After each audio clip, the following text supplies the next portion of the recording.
Hello, everybody, and welcome to Know Your Shit podcast, where our knowledge and pride in what we do drives us to be excellent.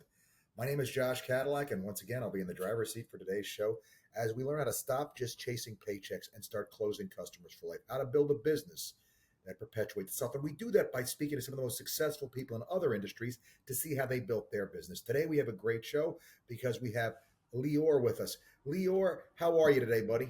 I'm doing well. Thank you very much for having me on the show. It's my pleasure. So, Lior, why don't you tell everybody what it is that you do?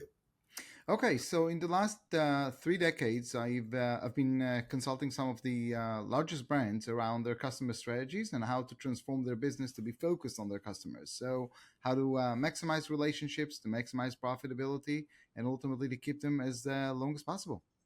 Awesome. What got you started doing that? Well, I was on the technology side. I was selling a lot of kind of CRM related technologies, and I realized my customers have no idea what to do with it. They were buying the tools, but as one of them said to me, Lior, even a fool with a tool is still a fool. So I was trying to look for solutions for him, and I couldn't find a holistic solution. One company will do training, another company will do research, but nobody was able to come and say, you know what, give me your salespeople, give me your service people, and let's get them through a transformation from A to Z. And that's what I've been doing for the last 3 decades. Established a consulting business, which grew to about 150 consultants and offices around the world. So, yeah, that's what I do. Awesome. What do you like best about it? What I like best about it is for people to get the aha moment that they really did customers wrong. Yeah. And they always started with their product and not with the question. They just people are so obsessed with their products and believe that the world have been waiting for that product to come and save the world. And the first thing I tell them is like, imagine that the world was just fine without you and probably be really fine without you for many years to come. So rediscovering the customer is a huge aha moment for them. Hmm. Where do you think all the success came from for you? The success came for me first by accepting some of my failures. Okay, when I left corporate and established my own business, hey, it wasn't easy. And I discovered who my real friends were and who were the people that were just attached to my budgets, And when I didn't have the budgets anymore, they were not around, they were chasing budgets elsewhere. Um, and there were a couple of principles that I followed in my success, and one of them is always do the human thing first. Don't embarrass the individual, even if you're right. Don't do that, and especially with customers, there are times that they will complain, and they know that they are wrong. But what they're really telling you is, save my day right now. Okay, just do me a favor. Don't embarrass me. I promise something to my boss. I promise something to my wife. So do the human thing first. I always found to be a very critical piece. The second one is never show up to the finish line with excuses. Every project that we start, it's never exactly how it was described in the beginning. The customer Hmm. forgot to say something. The customer didn't tell us about certain issues that they have. And we need to absorb that. And we build buffers to do that. One of the things, by the way, in my consulting business, it was very different is I don't work on an hourly rate or on a daily rate. I'm not a lawyer. I'm not sitting there and counting the minutes. We give them a fixed price and we stand by our deliverable. Sometimes you win, sometimes you lose, but you know what? They always remember that I got deliverables. It was worth it, and that's for me. Don't show up with excuses. Show up with results, and then you can discuss, what could have been done differently. And I have to tell you, I had a case one with the client who called me and said, "We know you lost money on our project because we know we didn't tell you everything correctly, and you worked probably triple the time." and Hmm. and we feel bad. And I said, don't feel bad. Are you happy with the deliverables? And they said yes. And I said, you feel bad that way, give me some more referrals. And that's That's exactly what I got. That's exactly what I got.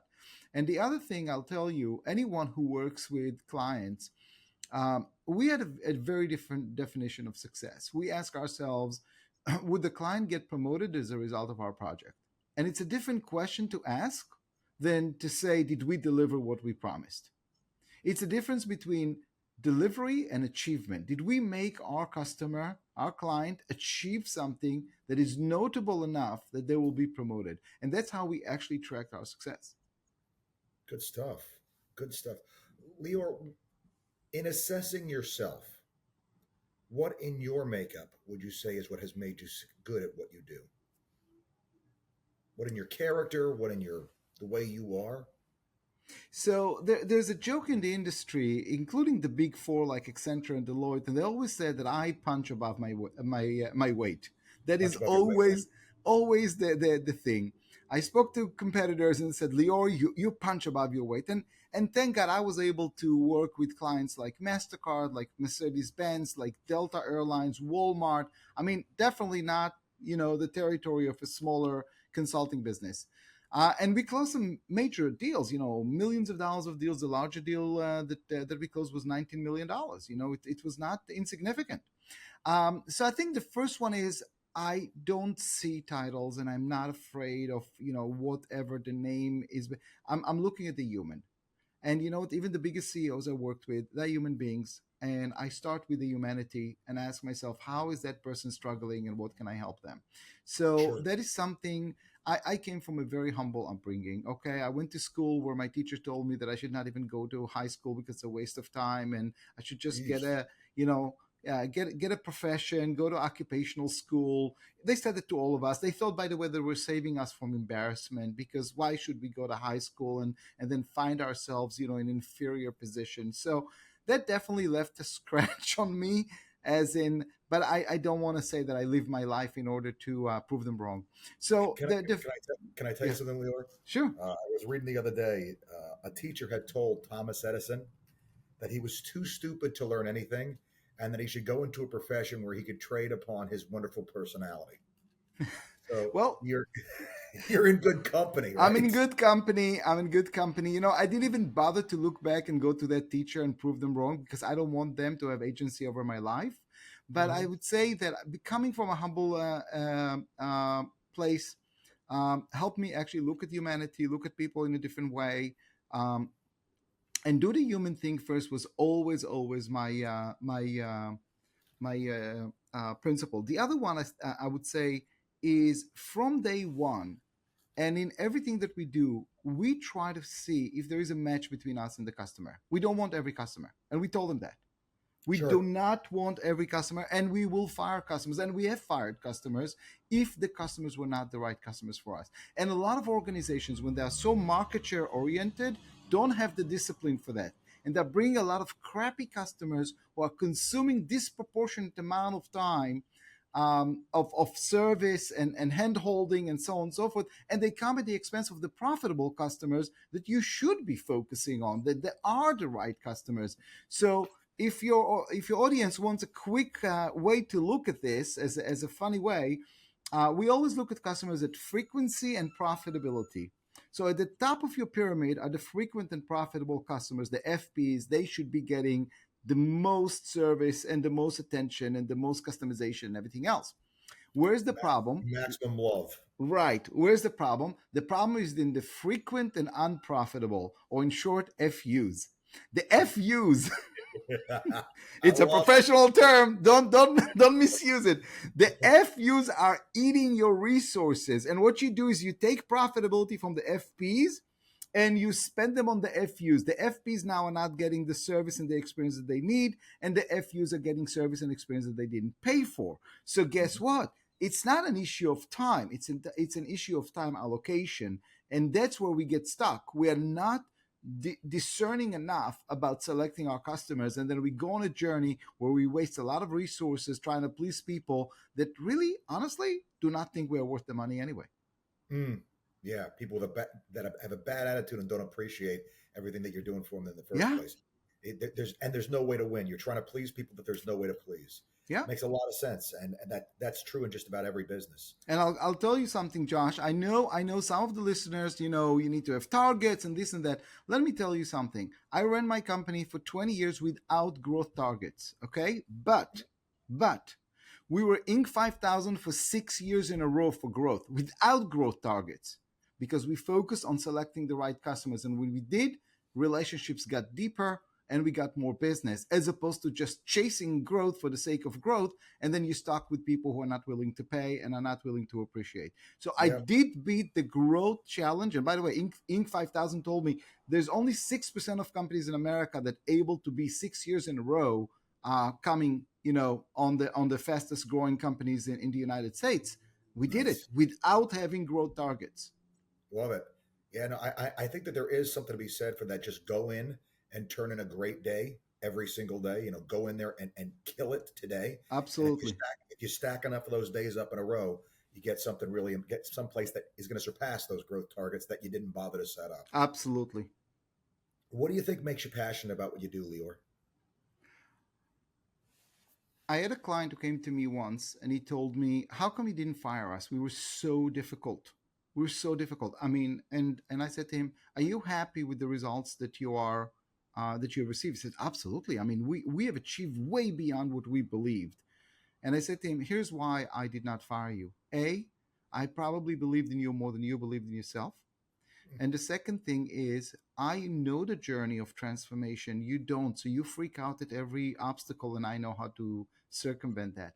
The Yeah. short thing is, eventually I sold my consulting business. And it was a wonderful experience for me, which freed me financially to now consult with the people that I like and do a lot of nonprofit work. What I help organizations and individuals is write their next chapter in life, which is Dare to Author. My newest book, my 10th book, is actually all about how to write the next chapter in your life. So for me to see individuals and organizations rising up to a version of themselves that they didn't even believe they can, taking a logistics organization in Europe from 3% to 44% organic growth in 2 years and improving profitability by 59%, that's great. That's awesome.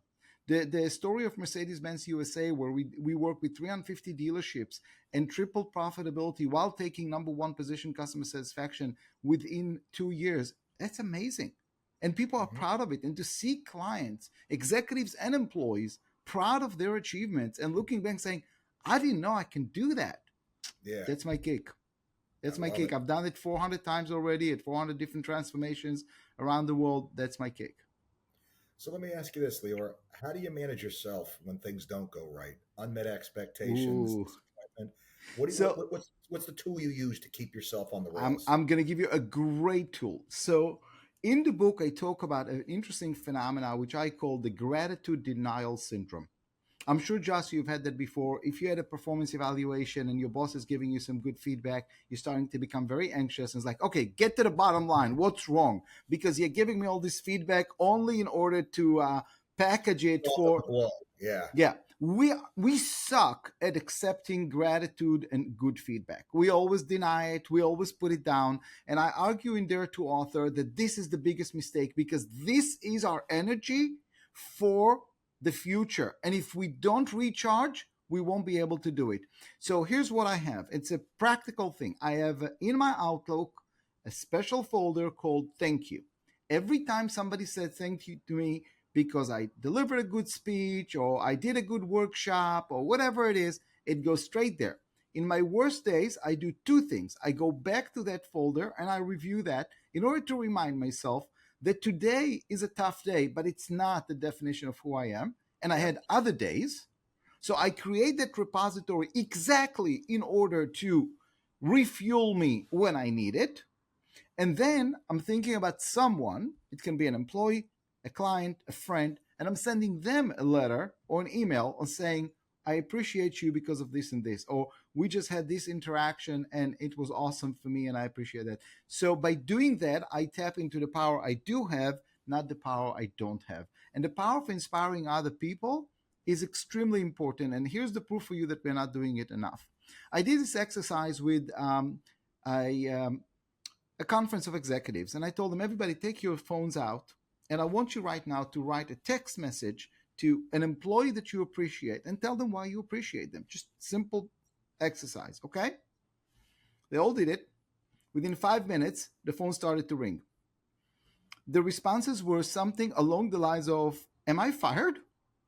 You've Mm. never sent me such a message. What's wrong?" What do I People do? freaked out. We don't Yeah. practice that. We don't practice that, Josh. So here's what happens: we're constantly in a mindset of firefighting, and we don't create energy to refuel us for the future. So these are my two practices for downtimes. Yep. We leave with the car out of fuel. It's a thing. I mean, I don't get I don't I've been self-employed most of my life, so I don't get evaluations other than when I speak. And you'll get 500 positive reviews and one negative one. And that negative one is the one that's stuck in your craw. Absolutely. And here's what I'm going to tell you, Josh. How dare you giving power to that one person Sure. who might have had a bad day, might have heard it in a different way because of their background, and you downplay the 500 great reviews that told you, Josh, you just inspired my life. Because here's what I argue, Josh. People don't live in facts, they live in stories. They don't hear what you say, they hear what their background is shaping your words to be. Sure. So I, it's not your fault, and you no. cannot control that chemistry. My brother, he's a college professor. One time I was talking about one of these, and he said, you know, if something has 12,000 Google reviews that are 5 stars and there's a 1 star review, they're wrong. And I was like, that's such a funny way of looking at it. Yeah, But yeah. Or you had a bad day and you're taking it on someone else, or that there was no match between you and the product. There is no product that is suitable for everyone, okay? Josh, you'll speak to the hearts that are going to be open to hear your message. And the hearts that are not going to be open to that, you'll never reach. And that's okay. yeah, We're can't not get them. here Yeah, to yeah, conquer make all of peace with them. it. Absolutely. No, you got to make peace with it. It's the only way to stay sane. Yeah. So, Lior, what do you see as the opportunity in the market today? So I believe that all the discussion around AI is in the wrong direction altogether. And I published a couple of articles about it, which people can find on liorarussy.com. And it was published on Fast Company and Chief Executive. Let me tell you why. Everybody's talking about the fact that AI will replace certain employees' tasks and maybe cause some people to lose their job. What they don't understand is the impact of AI on customers. Customers have been empowered today in an infinite way that changes the way they look at vendors. And slowly every wave of digital transformation gave customers more power. They gave them power to know everything, so they are now becoming their own doctors. They gave them power to run their own mortgage or insurance, and now they can do it without bankers. And so on and so forth, all the way to they can author their own books, they can create their own pictures on Gen AI. Gen AI is the inflection point that is ushering the fourth engagement of customers, which I call co creation, and ushering the new customer, which I call the one and only. This customer does not see anyone else. They're not a segment. They're not any of that. They are the only one. They are the brand. By the way, there are over 200 million content creators in the world right now. They think that they are brands. They don't think that they are customers. They look at companies and saying, you are my toolkit. You are not the final destination. So I see one challenge around how to adapt the value creation model around the one and only customer, the fourth phase of engagement, and the second one is employee engagement and culture, where we live in a hybrid model, where half of your interactions with people is through Zoom, where you only see part of their body. They're not there for the learning by osmosis. Where would the next generation leaders are going to come if all they have learned is how to attend Zoom sessions and conduct tasks? Yeah. So we have a challenge there about redefining the employment model, where if you take, quiet quitting and the great resignation and everything else, the traditional relationship of employee employers is broken. The days that you can say, I'll ask you to do whatever I want and I'll pay your bills, so you owe me, they're done. Sure. That makes sense. No, it is. There's been so many seismic changes throughout the course of history. If you look where people went from the farms to the factories, from the factories to the office suite, and this appears to be another one. And I mean, I everybody talking about how everybody's going to lose their job. They were saying the exact same thing when the assembly line came along, right? And what every time that's happened, and labor has found another place to go. So another thing, and actually, usually it winds up being a thing that's more valuable to society. Exactly. We are on the same page. I had this conversation with a banker that her branch was shut down and she was very depressed, and they were all protesting against digital transformation. And she said to me, I used to help my customers filling up the mortgage papers and so on and so forth. Now they don't need me anymore. I said, wait, when you were filling up the mortgage papers, where were your eyes? On the paper. Did you ever look at the individual? No. Did you ever speak to them about the fact that they are fulfilling the American dream and buying a home? No, I didn't have a chance to do that. I said, well, now you do. Now you Yep. can elevate your value from being a bureaucratic secretary to becoming a human engagement person, ask yourself, how can you add value there? Absolutely. Yeah. Absolutely. That's the thing that AI can't, that's the gap it can't fill. It's trying to, but it can't. And that's really, I think, one of the big opportunities is that we are the loneliest generation of Americans that has ever existed. Absolutely. And that was before COVID. COVID isolated us even further. And so, creating these experiences that help human beings to re-engage. I mean, young people can't even make eye contact because the only contact they've had is with the screen their entire life.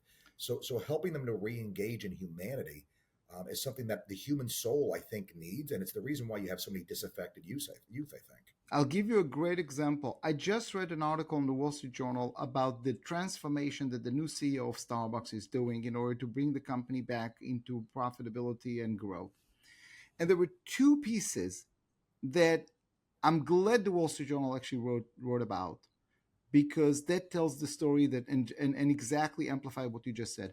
So he said two things. A, he's going to allow baristas to hand you the cup, and he's going to bring back the Sharpies that allow them to write a personal note. Mm-hmm. What is this? This is bringing humanity back. Bringing it back, yep. Bring it back. Just the contact that barista can hand me the cup so we can build that relationship. The ability, you wouldn't think that that's the first thing that he's going to be doing, but that's exactly what he's been doing. He's freeing up and giving the baristas the human power, not the process power. What happened to them is they became so process oriented, they forgot we exist and we got a sticker with our name on it.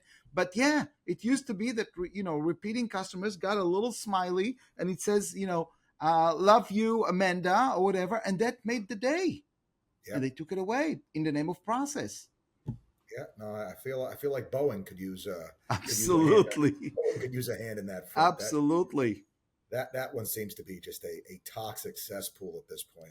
It's unbelievable how they lost the relationship with their people. And again, what happened to companies, they start by being people centric, then they become process centric, and they relegate their employees to become little peons in the process. And then when you lose the purpose, why bother? Yeah, no, I mean, it's crazy. You had a company that nobody had a better reputation. Yeah. Than Boeing. I mean, realistically, Airbus was a distant second, and now they've allowed their competition to catch up. They don't have the planes they have. There's whole segments they've just ignored. It's really, really interesting to watch something so big that 1% of the GDP of the United States of America was Boeing, and now it's scuffling so badly. Let me ask you this: what would you say is the most important thing you've learned in the process of doing what you've done, Lior?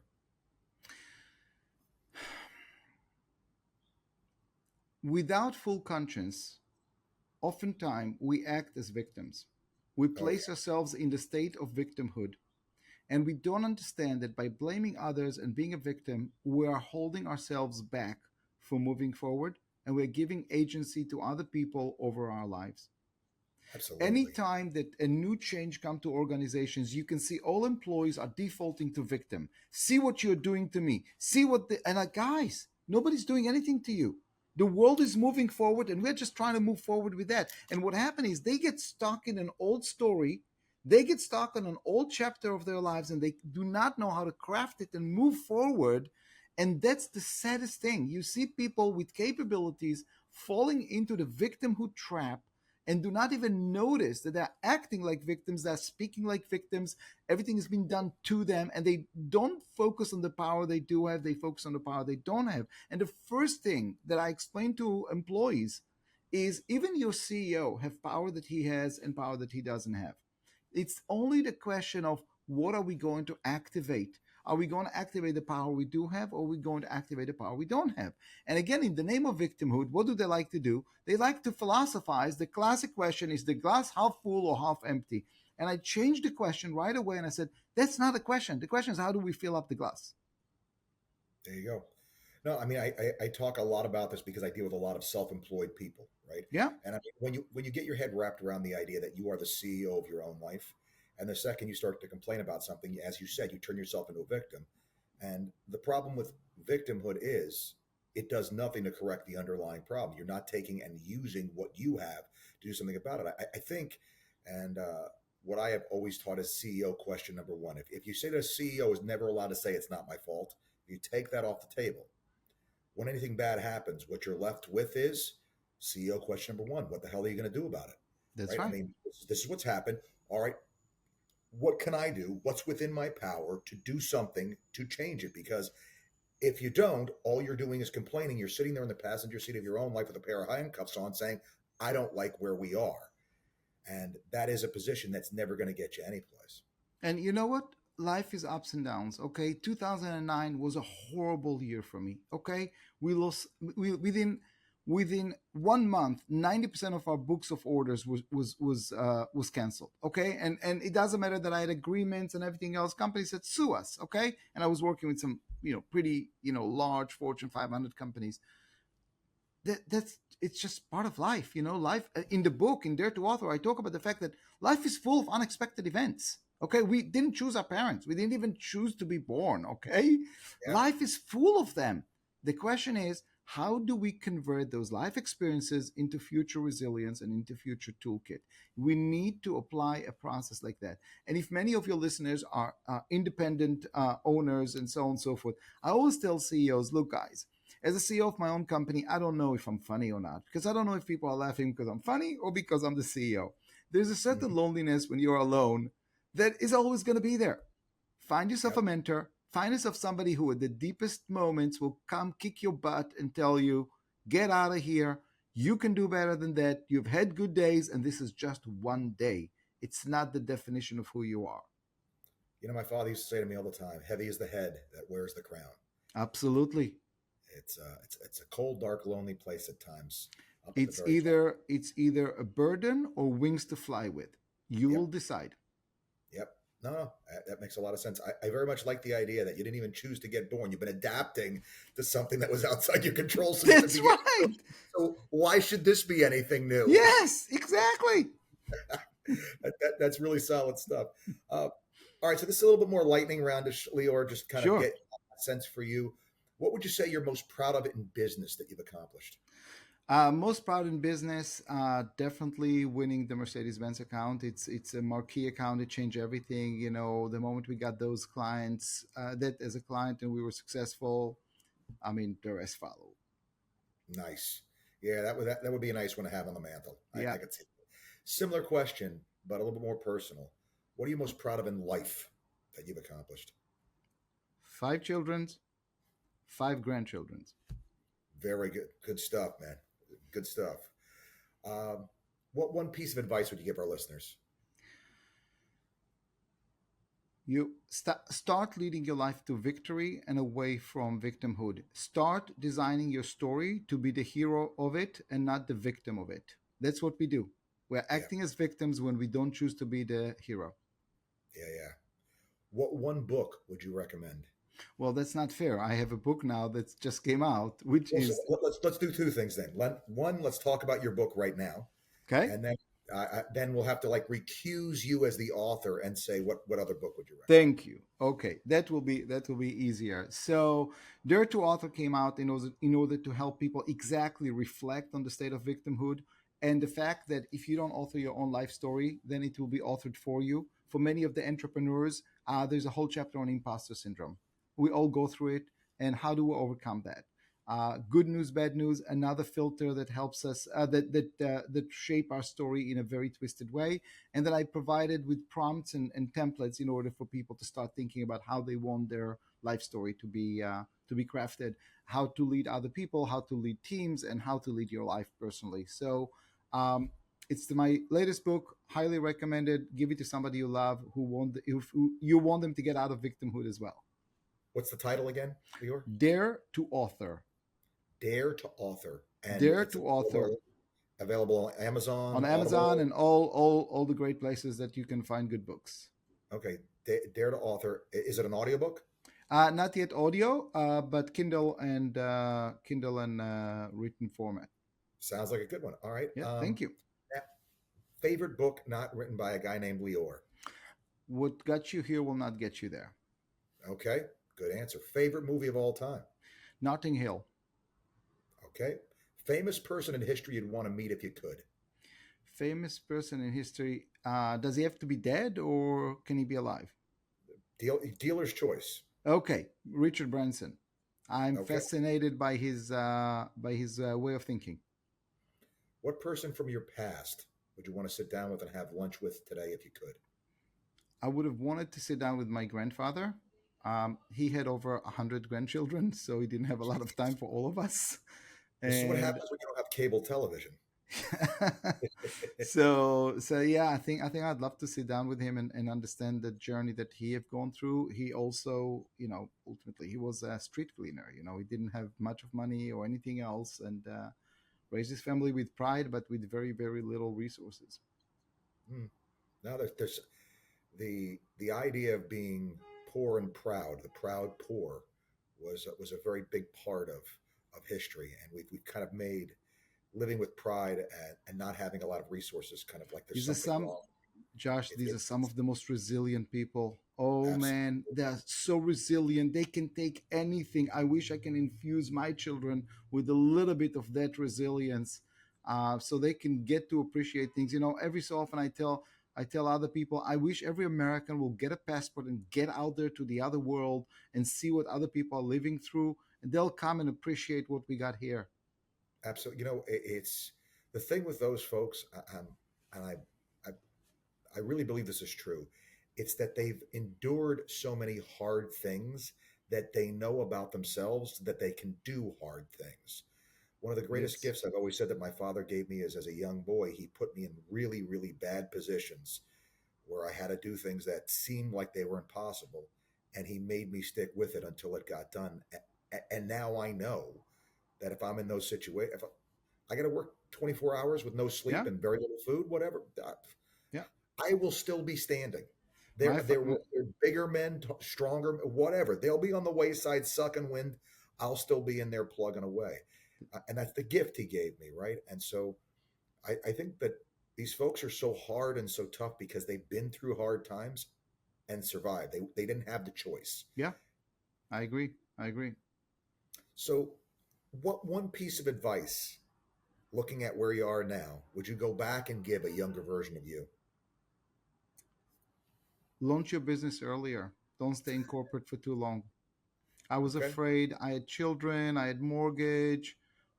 We were, the corporate world is suitable for certain people who like to follow the rules, who likes to be told what to do, um, and you always look at entrepreneurship as a huge risk, and it is. But the biggest risk of them all is not to do the right thing that you can do and to bring your gift to the world.